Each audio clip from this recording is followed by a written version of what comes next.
E aí, tudo tranquilo? Vamos que vamos pegar firme, vamos pegar forte, vamos para mais uma semana. Prova da Severino Sombra, prova de 2018 da Severino Sombra, seguindo a mesma tocada, né? Das duas últimas semanas, as mesmas dicas, as mesmas propostas, aquela atenção, né? Especial nos comandos, na interpretação, na análise de dados, tabelas, gráficos, mapas, né? Então vamos seguir aí, tranquilo? Vamos lá, vamos pegar a parte de geografia da prova. Vamos começar aqui, ó. Começar aqui com o texto, questão 39, tá? Vamos começar pela 39. Então, só para lembrar, algumas questões, né, serão puladas da prova na íntegra, uma vez que elas fazem referência, né, à parte de história, tá bom? Então, vamos lá. A Terra é um planeta finito, com recursos limitados.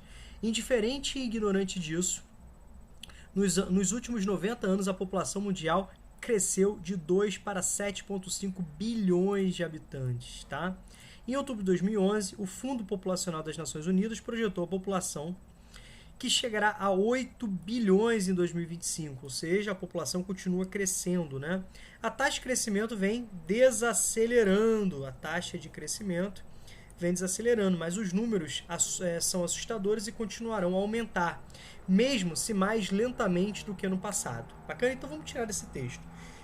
O planeta, né, tem uma capacidade controlada, né, limitada de produzir alimentos, de produzir riquezas, certo, Rômulo? Dá para atender toda a população? Obviamente dá. Então por que nós temos esse alarme todo sobre os impactos ambientais, né? Os cientistas apresentando que alguns deles são inclusive irreversíveis? Não é pelo tamanho da população, mas pelo modelo de sociedade que nós vivemos, pelo sistema econômico, pelo modo de produção, né? Então a gente está falando sobre o modelo capitalista. Então, dentro desse padrão, né, de evolução do sistema capitalista, a capacidade, né, de você retirar da natureza e o volume que você joga para a natureza, como assim? Aquilo que você retira da natureza em termos de matérias-primas, recursos energéticos, água, atmosfera, né, e aquilo que você joga, né, para a natureza, em termos que a natureza tem que se virar, em termos de esgoto, em termos de lixo, em termos de poluição, bacana? Há um processo matemático nítido, né? A gente está estragando mais, né, num ritmo muito mais acelerado do que a natureza é capaz de suportar. Tá legal? Certo? A questão fala sobre um processo de desaceleração. O que acontece? No final do século XIX para o início do século XX, a população mundial era em torno de 1, né, bilhão e 600 milhões de pessoas. No final desse mesmo século, no final do século XX, né, nós temos uma população que passou para mais de 6 bilhões, né, algo próximo a 6 bilhões e 100 milhões de pessoas. Então você pode perceber o crescimento significativo da população mundial no século XX. Nós já discutimos isso em sala, né? Já tivemos essa oportunidade de discutir em sala. Tem a ver com as próprias transformações, né? Maior oferta de emprego nas cidades, decorrência do processo de industrialização, a dinâmica do comércio, a maior capacidade de produzir alimentos, né? A maior oferta de alimentos. A gente vai perceber que o comércio também ganha grandes destaques a partir da evolução dos transportes mais rápidos, né? Com maior capacidade de carga, com barateamento do preço do frete. Então tudo isso leva a melhorias, né, nas condições de busca de oferta de alimentos que influencia. Além disso, a própria evolução médico-sanitária, né? A gente pode perceber que são fatores importantes que justificam, né, o crescimento da população, tá bom? Só que você precisa entender que o ritmo de crescimento é extremamente desigual no planeta. Os países com maior padrão de desenvolvimento, eles já concluíram sua transição demográfica, então eles já começam a apresentar eles apresentam baixas taxas de natalidade, né, baixas taxas de mortalidade. Então você tem um equilíbrio, né, do crescimento demográfico.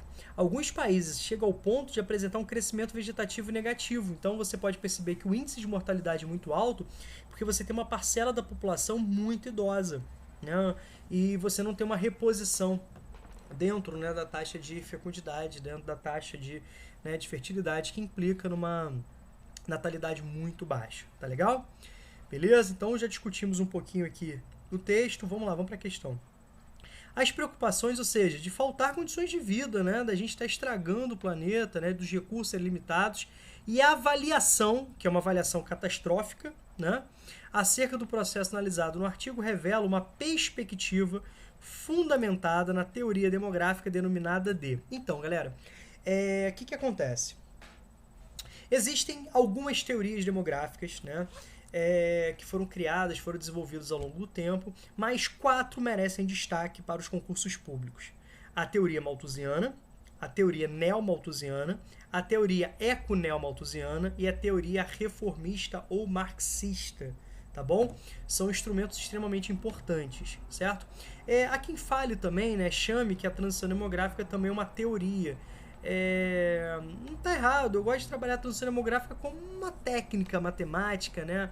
Um entendimento matemático, ou seja, uma forma de analisar o ritmo de crescimento da população, né? Por que algumas áreas apresentam alto ritmo de crescimento, outras, né, já um baixo ritmo de crescimento. Então a transição demográfica nos traz, né, esse olhar mais detalhado, mais aprofundado, mais didático, né? Então, mas vamos lá, vamos falar um pouquinho sobre as 4, né, as 4 principais teorias demográficas. Nós já tivemos também a oportunidade de falar de algumas em sala, tá? Então, peguei esse esqueminha aqui, fiz esse esqueminha aqui para a gente poder trabalhar. Então, vamos pegar aqui devagarzinho. Ó, nós temos aqui a teoria malthusiana. Quando a gente fala de teoria malthusiana, a gente está pensando, né, em Thomas Malthus, né, um inglês que viveu ali na virada do século XVIII para o século XIX. Ele é representante daquela escola, né, clássica de economia mesma, que tem como expoentes máximos, né, Adam Smith e Davi Ricardo. Então, Malthus vai formular talvez a primeira grande teoria sobre a dinâmica demográfica. Bacana? E uma teoria catastrófica, né? Uma teoria catastrófica, né, dizendo que o ritmo de produção de alimentos, o ritmo, né, de oferta de alimentos não acompanhava o ritmo de crescimento populacional. Então ele vai dizer que a população crescia em progressão geométrica, enquanto a produção de alimentos crescia em progressão aritmética. E, obviamente, nós chegaríamos no ponto que nós teríamos um forte desequilíbrio, ó, apresentado aqui no gráfico. Malthus vai apresentar que de 25 em 25 anos a população dobrava de tamanho, né? E a produção de alimentos não era capaz de seguir esse mesmo patamar, gerando um déficit e, consequentemente, chegaria no ponto que nós teríamos uma inversão, né? Nós teríamos mais bocas a serem alimentadas do que a capacidade de alimentá-las. Isso trazendo, né, transtornos, desequilíbrios, né, guerras, né? Então uma situação catastrófica, assustadora, né? Então a gente fala que é uma teoria alarmista, tá bom? Certo? Agora tem um detalhe, né? Malthus ele era pastor, né? E ele não defendia a utilização de métodos contraceptivos tradicionais, certo? Para ele, sexo era para reprodução, ponto, e acabou dessa forma, né? Então ele falava sobre a questão da sujeição moral, né? Dizendo o seguinte, cara, se você não tem condições econômicas, né, de sustentar um filho, então você não tem. Se você não tem fábricas, não tem terras, não tem condições de sustentar, que você não tem. Então você se conscientize disso, né? E você também tem, dentro dessa lógica, a utilização de casamentos mais tardios, né? São instrumentos assim. Então, na falta de algum tipo de contenção natural, como por exemplo epidemias, né? Como por exemplo guerras, né? A gente pode perceber que a população precisava de outros aspectos. E ele vai valorizar muito a questão do trabalho, né? Lembre-se que ele fazia parte da escola, né? A escola economia clássica, a escola, né, que defendia a lógica, a valorização do trabalho como instrumento de geração de riqueza. Então, é aquele momento de forte transição, né? No contexto da Revolução Industrial, antes um pouco, já começava aquela discussão séria, porque o trabalho ainda era visto, né, como algo degradante, trabalho como algo relacionado a escravo, a camponês, a servo, né? A elite não trabalhava. Então, a gente vai perceber que nós precisamos ter essa mudança de perfil, essa mudança de pensamento que nós carregamos até hoje, né? A valorização do trabalho, né? O trabalho enobrece o homem, o trabalho traz felicidade, né? Criou-se uma necessidade na Inglaterra, inclusive, de criar leis antivagabundagens, né? De forma a ofertar mão de obra abundante e barata para as fábricas, né? Rômulo, mas qual a relação, então, entre o estímulo ao trabalho, a valorização do trabalho e a questão da contenção do crescimento demográfico? Então, quanto mais tempo você trabalha, menos tempo você se dedica a outras atividades, inclusive a sexo, né?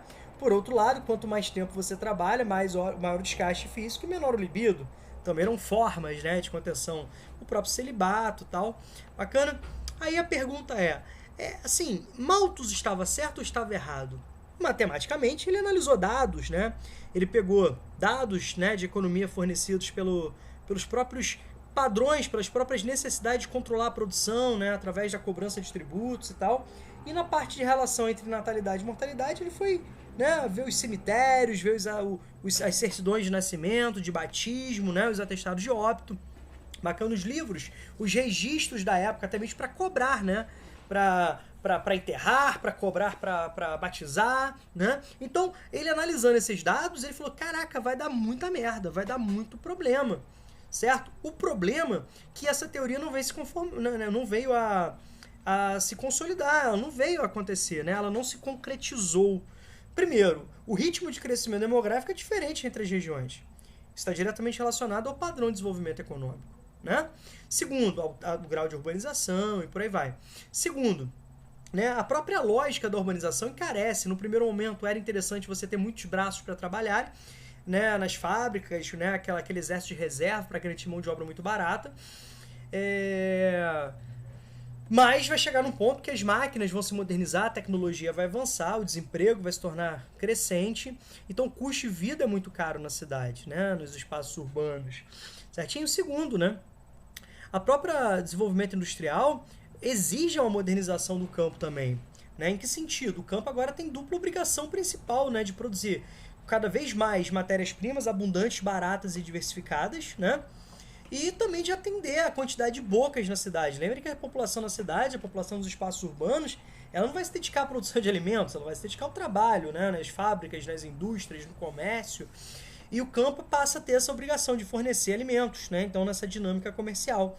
Então, o campo também vai se modernizar. Então, a capacidade produtiva, né, vai aumentar. A produtividade no campo, a modernização do campo, né, a produção do campo vai garantir uma oferta crescente, né, de produção de alimentos e oferta de alimentos, tá bom? Então, por exemplo, o mundo hoje produz muito mais alimentos do que você tem de bocas, né, para serem alimentadas. O problema da fome é a desigualdade social.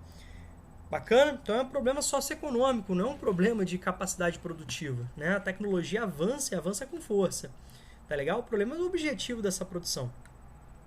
Essa teoria, ela é resgatada com certas adaptações ao longo do século XX e ganha muito força no pós-Segunda Guerra Mundial, né, para justificar toda aquela relação de pobreza, de subdesenvolvimento até guerra. É isso mesmo, né? Os chamados neomalthusianos, eles vão defender que a guerra é algo que vai se tornar natural, uma vez que o planeta não tem condições de produzir, né, riqueza para atender todo mundo. Olha o texto aí, olha o texto que a gente acabou de ler, olha o texto da questão. Certo? Então, eles vão tentar, por exemplo, justificar a Primeira e a Segunda Guerra Mundial, vão tentar justificar a lógica de subdesenvolvimento com uma questão natural. Né? Então, para você evitar guerras, para você melhorar o desenvolvimento, você precisa conter o crescimento populacional, propondo então medidas, né, de controle da natalidade, políticas antinatalistas, né?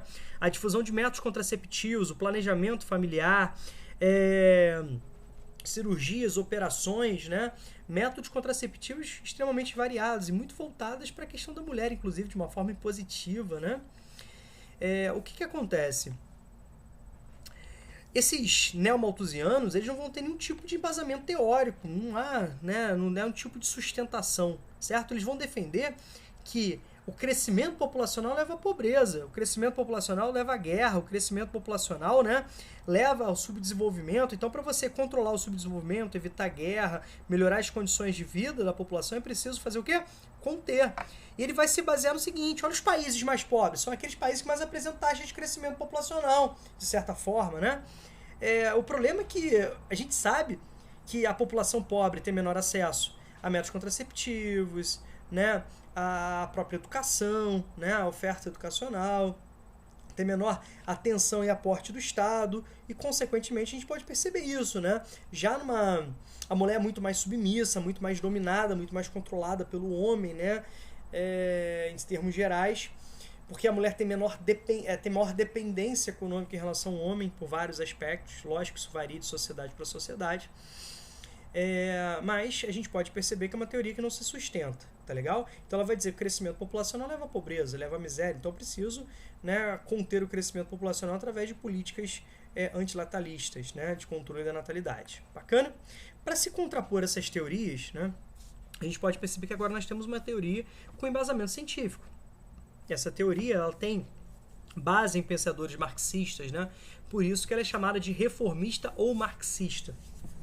Marxista, você já entendeu o nome, né? A origem, né, de uma forma de análise da sociedade é ligada ao marxismo. E reformista porque ela veio para reformar o pensamento predominante, né? O pensamento que vai organizar as ações da ONU, que vai, de certa forma, impor medidas, políticas antinatalistas nos países subdesenvolvidos, tá bom? Então a gente vai perceber que era a política defendida pelas nações centrais. Então isso tira, de certa forma, né, os neomalthusianos, a responsabilidade dos países, né, centrais. Isso, de certa forma, anula o entendimento que a exploração que os países centrais fizeram sobre os países periféricos, né, historicamente falando, levou a esse processo, né, entre outras situações, esse grande desequilíbrio, certo? Então a gente pode fazer esse entendimento. Já os reformistas, né, eles conseguem, né, analisar de forma científica, de forma concreta, com dados matemáticos, né, que expliquem isso. Então eles vão propor o seguinte, que a pobreza leva ao crescimento populacional. Então você precisa combater a pobreza, você precisa gerar emprego, você precisa dar suporte, né, nas políticas sociais, como saúde, educação, né, campanhas, né, de vacinação, melhoramento das condições sanitárias, né, melhoramento das condições de vida, melhor oferta de alimentação, ou seja, o aumento, né, a melhoria da distribuição de renda e maior inclusão na sociedade. Bacana? Com isso, né, o controle, o planejamento familiar viria de forma natural, de forma equilibrada, né? Então, repare a diferença. Os neomalthusianos vão dizer que o crescimento populacional leva à pobreza, sem base nenhuma, né? Já os marxistas vão dizer que a pobreza é que leva ao crescimento, né, populacional. Tá bom? Então os neomalthusianos pregam o controle da natalidade e os reformistas defendem, né, investimentos, né, a diminuição, a luta contra a desigualdade social. Bacana? Nos anos 90, principalmente nos anos 90, surge uma vertente neomalthusiana ligada à questão ambiental. Naquele contexto de fortes debates ambientais, né, o contexto ali da Eco 92, a gente vai perceber o seguinte, um grupo vai defender o seguinte, cara, os problemas ambientais é culpa do crescimento populacional. Então, o que a gente precisa fazer para melhorar as problemáticas ambientais, as condições ambientais? Controlar o crescimento populacional. Obviamente, nessa teoria não se sustenta, né? Os grandes impactos ambientais que nós vivemos é culpa do sistema, como eu citei para vocês no início do texto. Bacana? Esses teóricos passaram a ser chamados de teóricos eco-neomalthusianos, tá bom? Voltando para a questão, você consegue perceber nitidamente que esse texto alarmista, né, tá ligado aos neomalthusianos. Bacana? Certo? Tranquilo? Então vamos passar aqui. Temer sanciona, né, então, o presidente do Brasil, depois do impeachment da Dilma. Temer assume, né, enquanto vice-presidente, assume a chefia do executivo.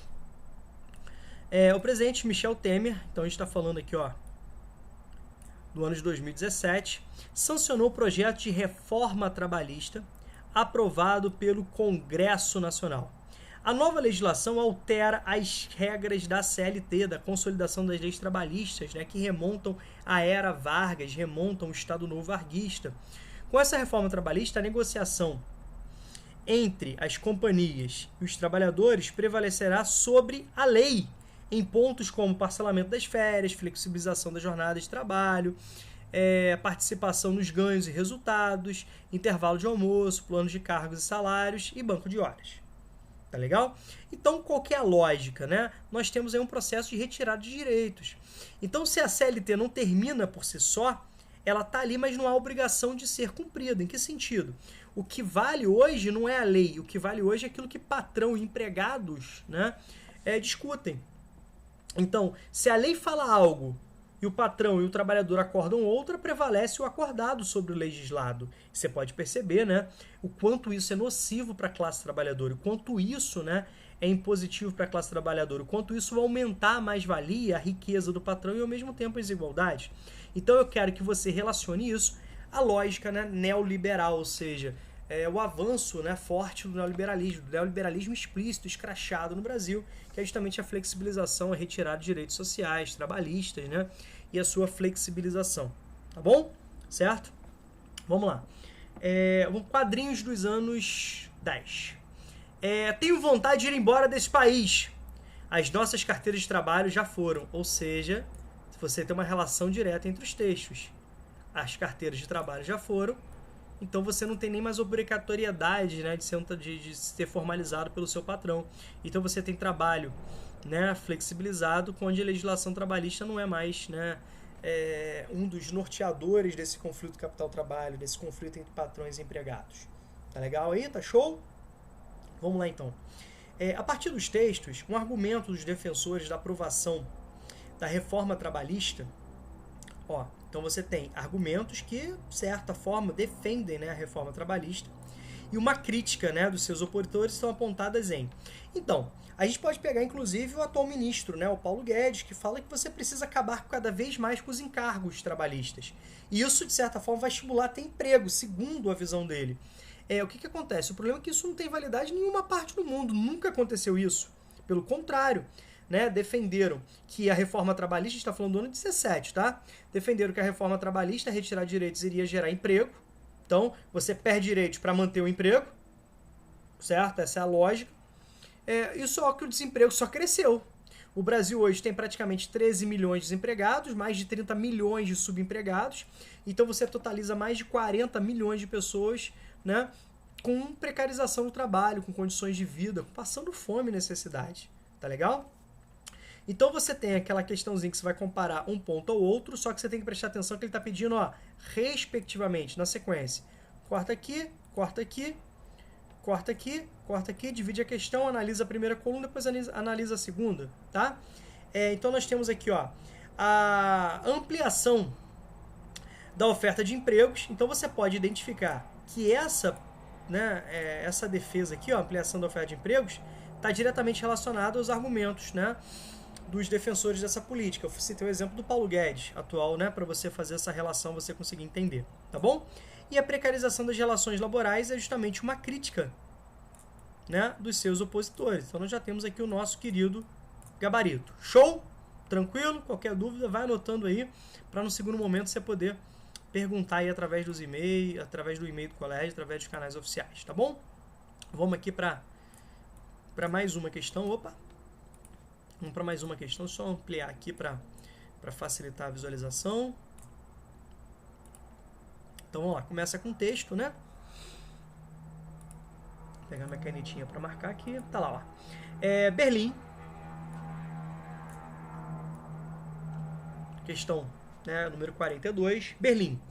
Quase 28 anos após a queda do Muro de Berlim, grande parte dos prédios da antiga Berlim Oriental foram transformados em imóveis de luxo. Então, prédios sendo transformados em imóveis de luxo. Tá aqui, prédios. Bacana, e consequentemente você já pode perceber a exclusão social, né? Prédio luxo, população de alto padrão, alto poder aquisitivo, né? A mudança, no entanto, não foi bem recebida pela população. Em alguns bairros centrais, as fachadas em estilo classista passaram por um caro processo de modernização, que veio acompanhado pela saída de moradores, sem poder aquisitivo diante do aumento dos aluguéis, do preço do terreno, né? Dos impostos e por aí vai. O custo de vida aumentando e aumentando muito. Se no início dos anos 90 eram sinônimos de falência do regime comunista, os prédios dos bairros centrais de Berlim são hoje chamados de ouro de concreto, pois ajuda a aumentar a riqueza dos investidores. Gente, o que acontece? A gente pode pegar o exemplo até do Rio de Janeiro. Peguem, por exemplo, regiões como a da Lapa. Uma região central, uma região onde apresenta porções, né, extremamente degradadas, né, com baixa oferta de presença do poder público, largadas, né, que está passando por um processo de revigoramento muito forte. A região da Lapa, né, como outras áreas da região central, como a região portuária, olha o projeto Porto Maravilha, né, de revitalização urbana dessas áreas, está retirando, né, casas para colocar prédios, retirando áreas de moradia para entrar parte de empreendimentos comerciais, financeiros. Então você tem um grande financiamento, né, dessas obras públicas no intuito, né, dentro do contexto capitalista, de investimentos mesmo. A isso, na geografia, nós chamamos de processo de gentrificação. Rômulo, o que é processo de gentrificação? É um processo de enobrecimento urbano, é um processo de refuncionalização de determinadas áreas degradadas, sobretudo na região central, que é uma região extremamente valorizada. Então você tem muitos investidores que fazem investimentos vislumbrando retornos muito significativos, tá legal? E progressivamente essas melhoras vão aumentar o valor do aluguel, vão aumentar o custo de vida, até o valor, né, da padaria, do mercado fica elevado, tá bom? Isso vai atrair novos investidores. Quer um exemplo em Friburgo? O espaço ARP, né? Representava a falência do modelo fordista, bacana, e você tem um processo de uma área central gigantesca, monstruosa, muito bem localizada, né? Que está passando por um processo de enobrecimento, está passando por um processo de refuncionalização. Tranquilo? Está virando um grande centro comercial, atraindo lojas, né? Então até mesmo aqueles pequenos investidores, né, que foram lá, montaram suas lojas, montaram isso, cara, agora os aluguéis estão muito mais caros, né, devido à maior procura, devido à especulação, tá bom? A reportagem está relacionada à ocorrência do seguinte processo socioespacial na cidade de Berlim, né, cujo resultado é o aumento do valor imobiliário, o valor, né, do espaço urbano, o aumento do valor dos aluguéis, dos tributos, o aumento do custo de vida, dentro dessa lógica capitalista e, consequentemente, a exclusão, a pobreza, a miséria, a segregação socioespacial, né, o processo de periferização marginal, nós chamamos isso de gentrificação, tá bom? Beleza? Qualquer dúvida, vai anotando aí. Vamos para a próxima questão, ó. Criação da Sudene. Então a gente está falando de uma das novidades trazidas, né, durante o governo JK. Lembre-se que JK assume 56, fica até janeiro, né, de 61, bacana. A superintendente, naquele momento o mandato presidencial era de 5 anos, né, sempre bom lembrar para justificar essa conta que eu fiz aí. E o presidente trocava, né, e até o dia 31 de janeiro, né, naquele momento. Hoje a gente troca, né? O último dia no presidente é o dia 31 de dezembro e o novo presidente assume, né, o seu mandato no dia 1º de janeiro. Né, empossado, né, no dia 1º de janeiro. A Superintendência do Desenvolvimento do Nordeste, a SUDENE, criada pela Lei 3.692, de 15 de novembro de 59, foi uma forma de intervenção do Estado, né, no Nordeste. Então você tem a lógica do Nacional Desenvolvimento de JK, a lógica de integração regional, né, para desenvolver a região Nordeste, que a região Nordeste é a região das perdas, né, onde eram provenientes maiores fluxos migratórios. Lembre-se, nesse momento, muitos nordestinos também iam para Brasília, naquele sonho, né, de ter uma melhor condição de vida, uma melhor qualidade de vida, né, e esse sonho, né, que não se concretizou, né. A população, depois da inauguração em Brasília, foi obrigada a viver na marginalização, né, nas cidades satélites, né, de Brasília, com o objetivo de promover e coordenar o desenvolvimento da região. Então o objetivo era promover, né, e coordenar o desenvolvimento da região. A superintendência resultou na percepção de que crescia a diferença entre Nordeste e Centro-Sul do Brasil. Tornava-se necessário, assim, haver uma intervenção direta na região, guiada pelo planejamento, entendido como o único caminho para o desenvolvimento, tá bom? Então, de fato, né, durante o governo JK, nós temos um aumento no desenvolvimento industrial, nós temos atração de empresas multinacionais, sobretudo ligadas aos setores de bens de consumo duráveis, como eletrodomésticos e automóveis. O carro era o grande símbolo dessa modernização. É um momento onde é coroado, né, aquele modelo de tripé econômico, né, onde você tem a presença do Estado como forte investidor, forte, né, regulador da economia, o Estado investindo em indústrias de base, infraestrutura urbana industrial, né, em compra de maquinários, financiamentos, e os capitais nacionais investindo em bens de consumo, né, sobretudo não duráveis, e os capitais privados internacionais investindo em tecnologias, investindo, né, em capitais, sobretudo naqueles ramos que demandam mais investimentos e, consequentemente, maior complexidade produtiva, e são aqueles de maior valor agregado, são os bens de consumo duráveis, né, como eu citei. O problema é que há um processo de aprofundamento da concentração industrial no Sudeste. E com isso você aprofunda as desigualdades regionais. Um dos reflexos mais caros, os reflexos mais claros, né, era justamente o forte êxodo rural. Então a população nordestina marginalizada, excluída, inclusive em questões históricas, né, submissas ao mandonismo local, aquele resquício do coronelismo que ainda é muito forte, né, muito forte na região nordestina, indo para São Paulo tentar buscar ganhar vida, né, indo para o Rio de Janeiro tentar melhorar de vida, arrumar emprego, e isso só aumentava o inchaço dos centros urbanos, né, os problemas urbanos. Então, dentro dessa política de integração regional, integração regional do Brasil, desenvolvimento econômico, cria-se, né, a Superintendência de Desenvolvimento do Nordeste. Bacana? Levando saneamento, levando infraestrutura, levando condições de desenvolvimento industrial na área, uma forma de fixar, inclusive, a população ali. Bacana, era uma grande saída aí. É muito comum que nos vestibulares, né, eles tentem confundi-los com a Sudam, que é a Superintendência de Desenvolvimento do Amazonas, mas aí foi criada pela ditadura militar, não por Juscelino Kubitschek, tá? Para reduzir as diferenças descritas no texto, as desigualdades, né, infraestruturais entre o Nordeste e o Centro-Sul do Brasil, sobretudo, né, a região Sudeste. Durante a ditadura civil-militar, a instituição criada priorizou a seguinte linha. Então, olha só, a Sudene, ela foi criada por JK, certo? Ó, 59. Mas nós temos um prosseguimento dessa superintendência, tá bom? Então, a ditadura militar é implementada no Brasil em 64, vai até 85, né? A ditadura cria, inclusive, a Sudam, tá legal? Então, a gente está falando da continuidade dessa orientação já pensada, já praticada por JK. A instituição Sudene, a instituição criada, priorizou a seguinte ação do Estado: implementação de polos industriais na região, através do desenvolvimento da região, criação de infraestrutura, de forma, inclusive, a conter o êxodo rural. Tá bom? Então, qualquer dúvida aí, só anotar e falar. Vamos para a próxima questão. Ó, uma questãozinha de escala, nós já trabalhamos bastante, né? Isso, deu uma aula para vocês de escala, certo? O que é escala cartográfica? Escala cartográfica é um elemento da cartografia. Entendendo a cartografia como aquela ciência que se dedica a representar a superfície terrestre, né? Ou parte dela uma estrutura plana, é uma tarefa não tão fácil, né? Na verdade, é uma tarefa nada fácil.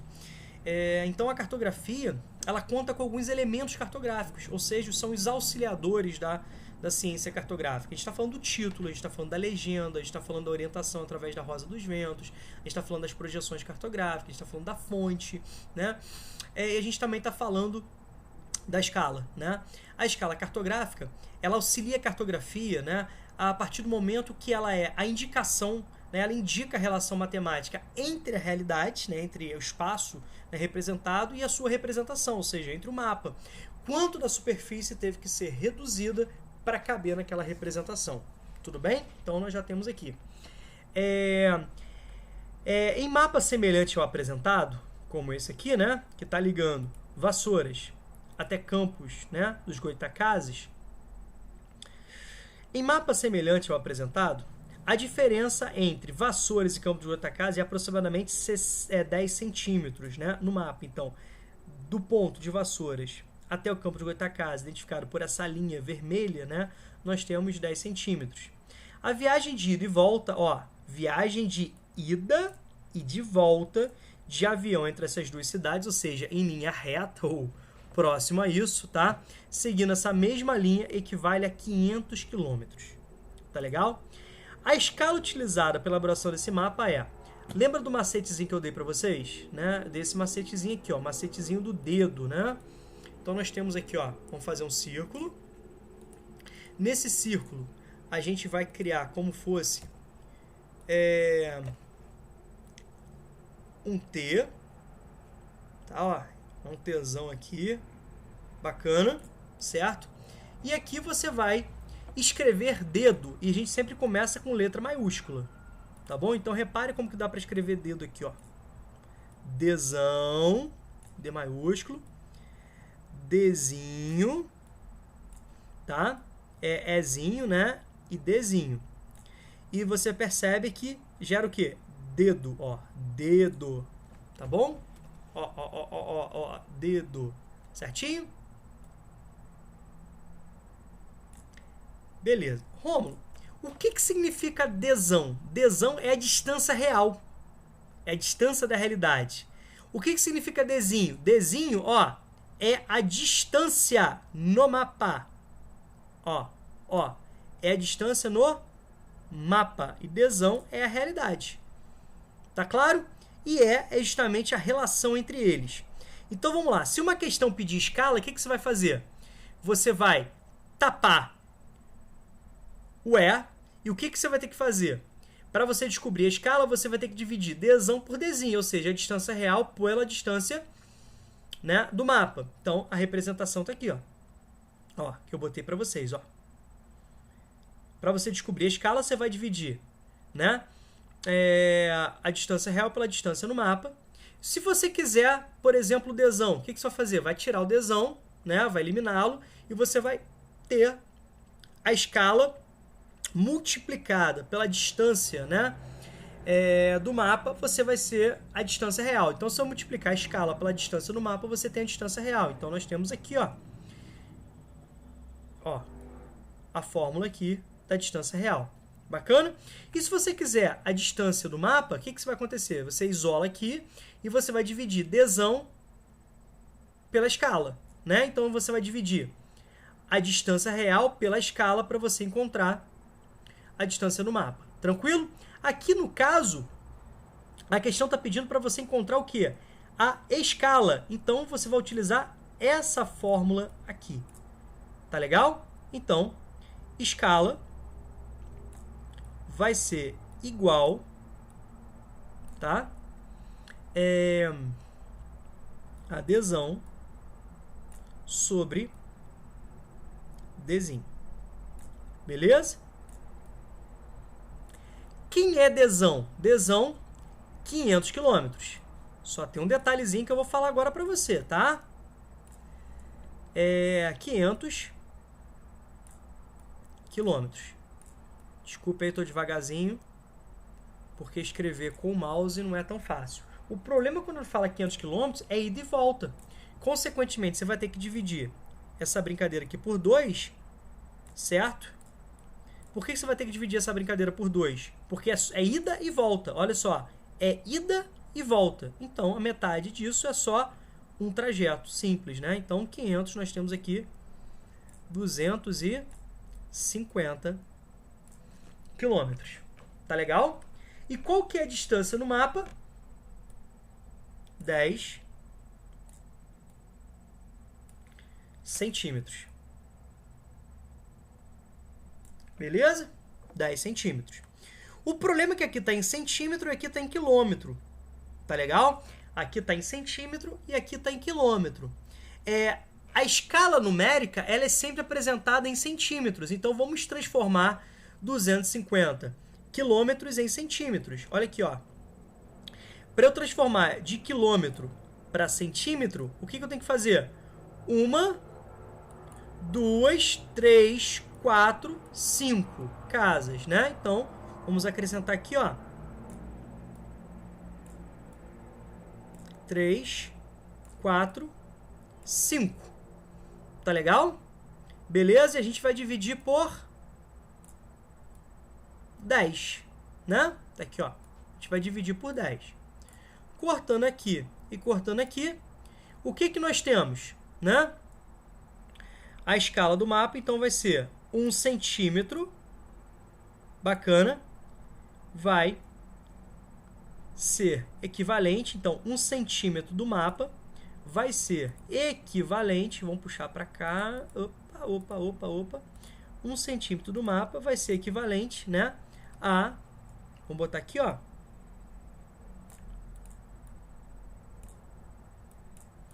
vamos transcrever para cá, 1, 2, 3, 4, 5, né? Não é isso? 1, 2, 3, 4, 5. Isso aí, ó. 2, 3, 4, 5. Tá? Então, 1 centímetro do mapa vai ser equivalente a 2.500.000 centímetros. Então, aqui nós temos a escala. Não precisa, né, apresentar o centímetro, porque você omite uma vez que você já faz a leitura dos centímetros, tá bom? Então, se escala é a relação entre a realidade e a sua representação, a escala utilizada foi 1 centímetro da representação é igual a 2.500.000 centímetros da realidade, certo? Então, nós temos como gabarito aqui a letra C, tá? Nós temos como gabarito a letra C. Bacana? Vamos seguir firmes? Gente, aqui nós temos um anúncio, lembra que a gente está falando aqui 2014, né? Nós temos aqui um anúncio na questão, deixa eu puxar para cá para vocês verem, na questão 47, tá? Na questão 47, do novo UNO, né? UNO 2014. Opa, deixa eu trocar aqui de UNO 2014, tá certo? Mais de 9 milhões de combinações, né? Mais de 9 milhões de combinações, tá?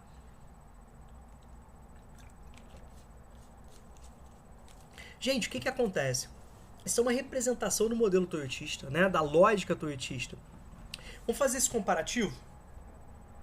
O Fordismo, né, e o Toyotismo são dois modelos organizacionais produtivos, né? O Fordismo surge no início do século XX. Bacana? O Toyotismo surge, né, no contexto pós-Segunda Guerra Mundial, mas ele vai ser difundido de fato nos anos 70, né, no contexto de crise econômica. Ambos defendem, né, lutam, buscam uma lucratividade, né, elevadíssima, né, uma produção extremamente, né, garantidora de lucro, um mercado consumidor, né, em massa, mas com estratégias diferentes. O Fordismo vai defender o quê? Uma produção em série, uma produção em massa, né, uma produção padronizada, de forma a você produzir cada vez mais o único produto, barateando o custo produtivo, permitindo que esse produto seja progressivamente ofertado ao mercado consumidor de uma forma mais barata. Isso permite que mais parcelas da população possa comprar. Com isso, estimula mais produção. Quanto mais você produz, mais barato fica, o que permite que você oferte esse produto cada vez mais barato e aumentando a margem de lucro.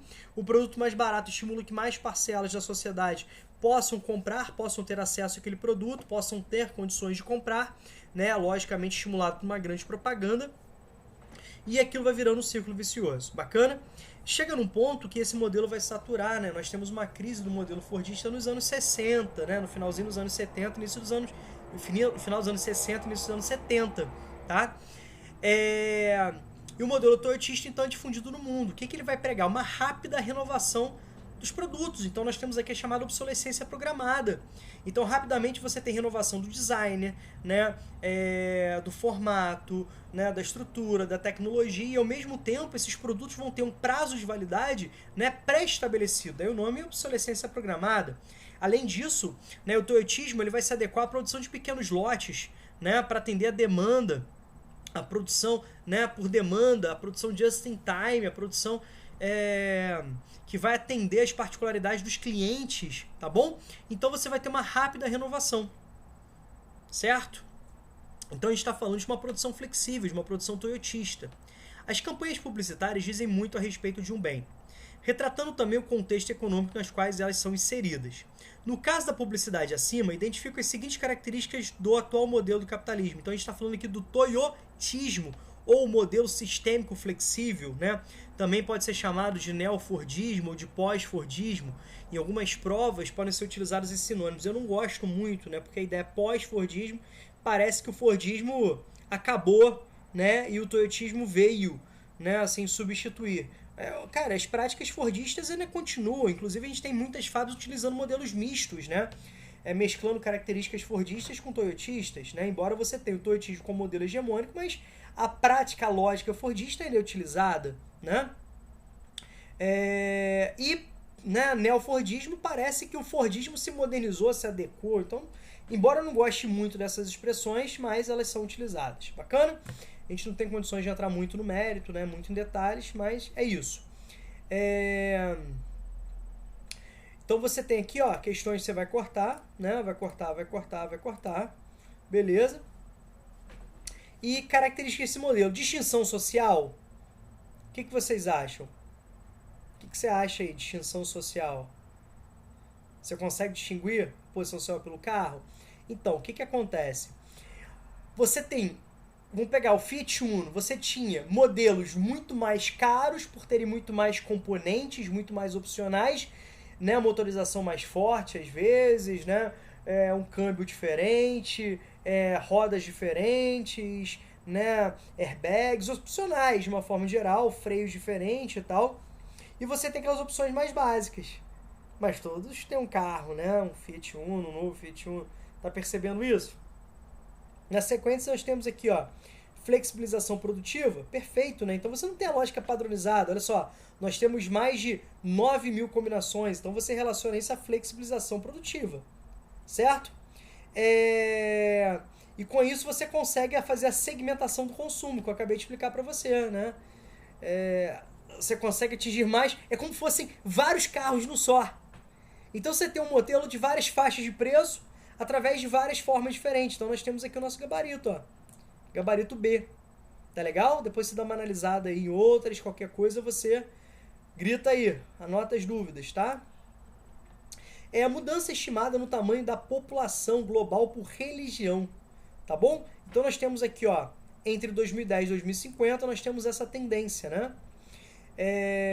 Nós temos essa tendência. Então nós temos aqui os muçulmanos, os cristãos, né, hindus, judeus, crenças populares, sem filiação, outras religiões, budistas e por aí vai. Bacana? Inclusive, o budismo aqui está em decréscimo, né? Distribuição etária dos grupos religiosos. Então onde você tem maior percentual de jovens, de adultos, né, e de idosos. Tranquilo? Então você consegue fazer essa análise aqui. Mas vamos ver o que a questão está pedindo. A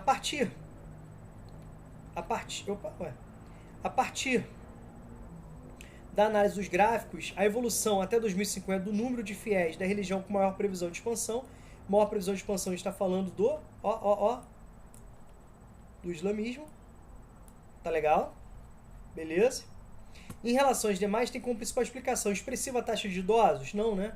Ó, nós temos um percentual de idosos pequeno, né, comparando a outras religiões.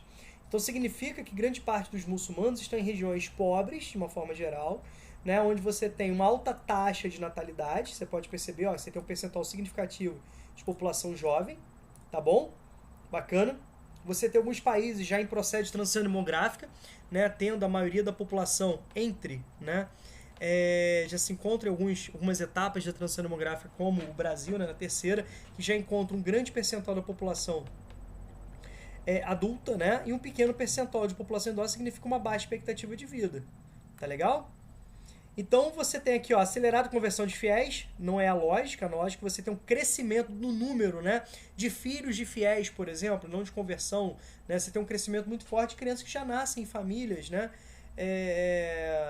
de tal religião, que a tendência é que elas sigam, né, a religião dos seus pais, dos seus avós, da sua família.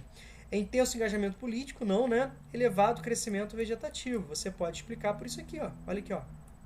Olha o percentual aqui, como você pode ligar, né, esse ponto ao gabarito. Tá legal? Certo? Vamos lá, vamos continuar aqui. Questão número 53.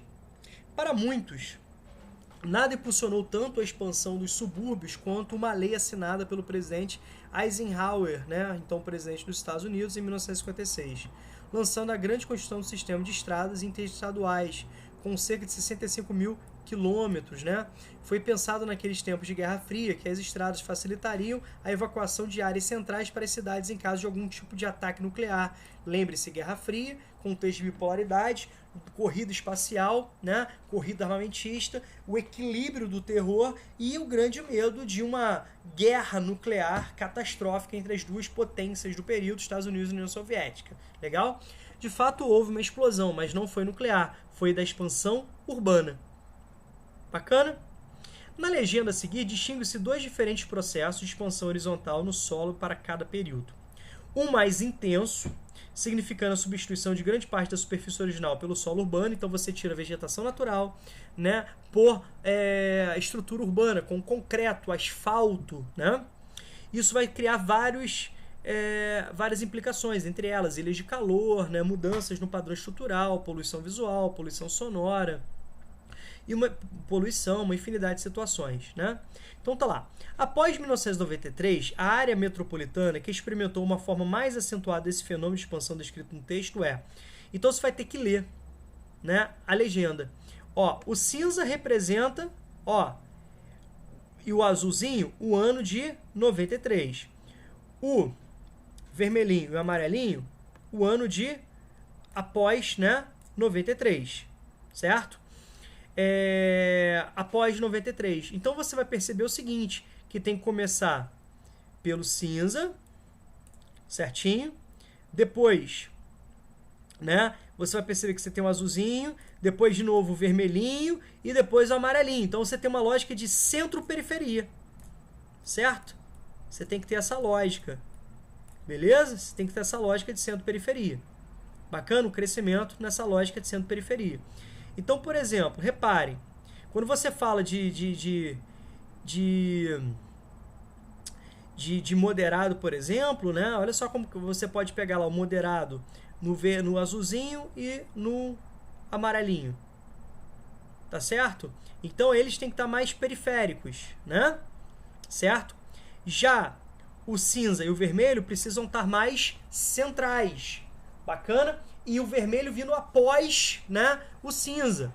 Dentro dessa análise de centro-periferia, repare aqui na B, como você pode fazer essa lógica de crescimento de centro-periferia. Reparem.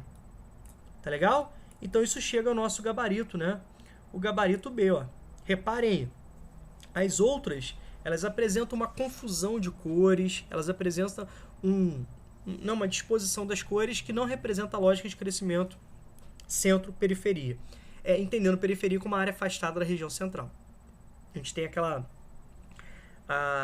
aquele entendimento, né, muitas vezes equivocado, que periferia é algo relacionado a baixo padrão. Você pode até perceber isso em algumas áreas, né, mas isso não é regra. Periferia, você pode ter periferias de alto padrão, certo? Olha, por exemplo, alguns bairros periféricos que são predominantemente ocupados, né, população de alta renda, onde você tem uma infraestrutura urbana muito bem ofertada e alto padrão, né, de oferta. Então é isso, tá bom? Então, ó, terminamos aqui a prova de 2018, né, a primeira prova de 2018 na Universidade Severino Sombra, né, de Medicina, a parte de Geografia. Qualquer dúvida aí, só gritar, tá bom? Manda um e-mail e arrebenta aí. Por hora aqui, ficamos por aqui. Então espero que você tenha aproveitado a aula dessa semana. Até a próxima, tá bom? Essa é a lista, só para você não se confundir, a lista de número 7, tá? A gente está na lista de número 7. Bacana? Grande abraço aí.